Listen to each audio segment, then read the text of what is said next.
Hey, what's up guys? I'm BTC. 2017 has come and gone, and I thought it would be nice to have a little bit of a review of all the stuff that happened in Overwatch.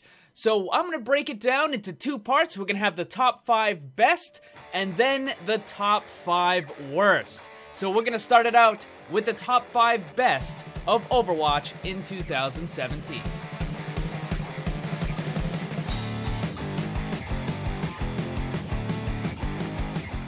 There is so very much to choose from. Not everything is going to make the list. So if there's something that you think should have been included, let me know down in the comments.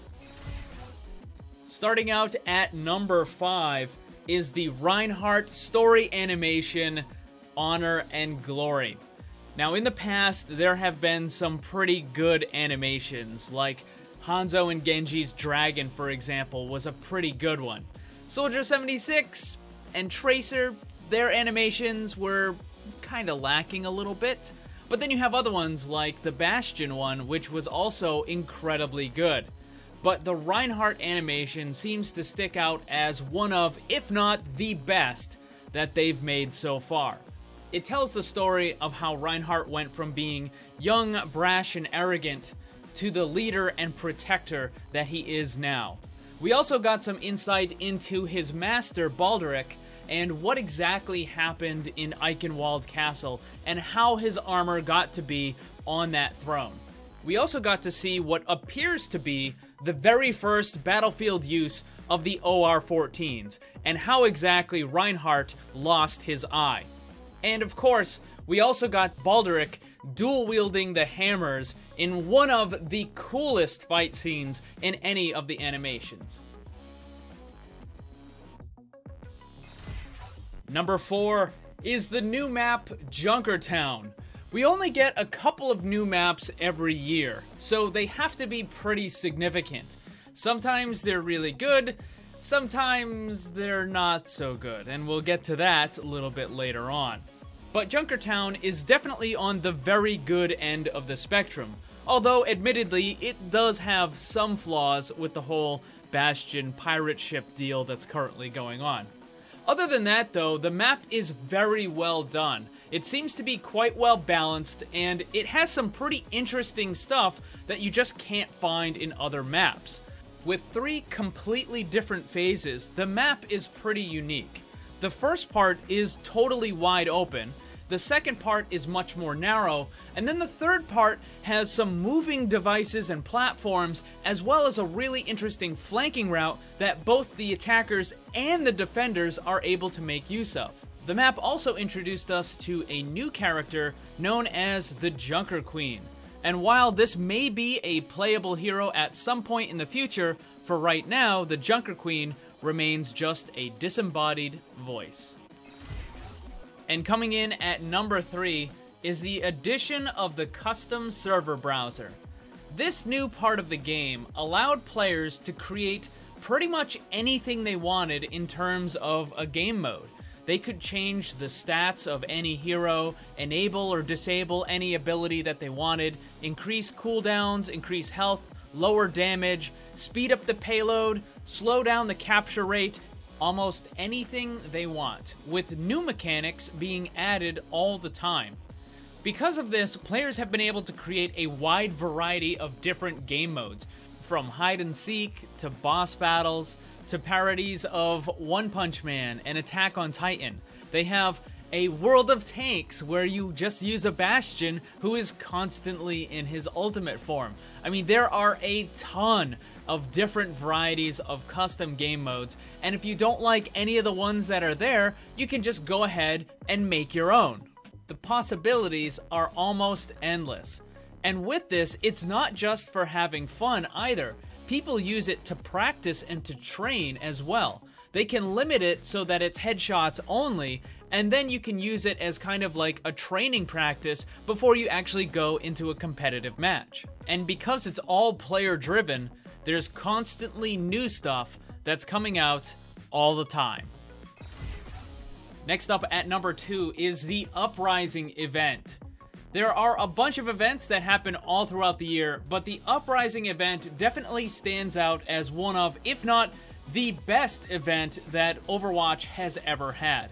It significantly built upon the cooperative game mode that had been introduced in the previous year's Halloween Junkenstein's Revenge, wherein in Junkenstein's you had to defend Eichenwald's castle door against wave after wave of enemy Zomniks.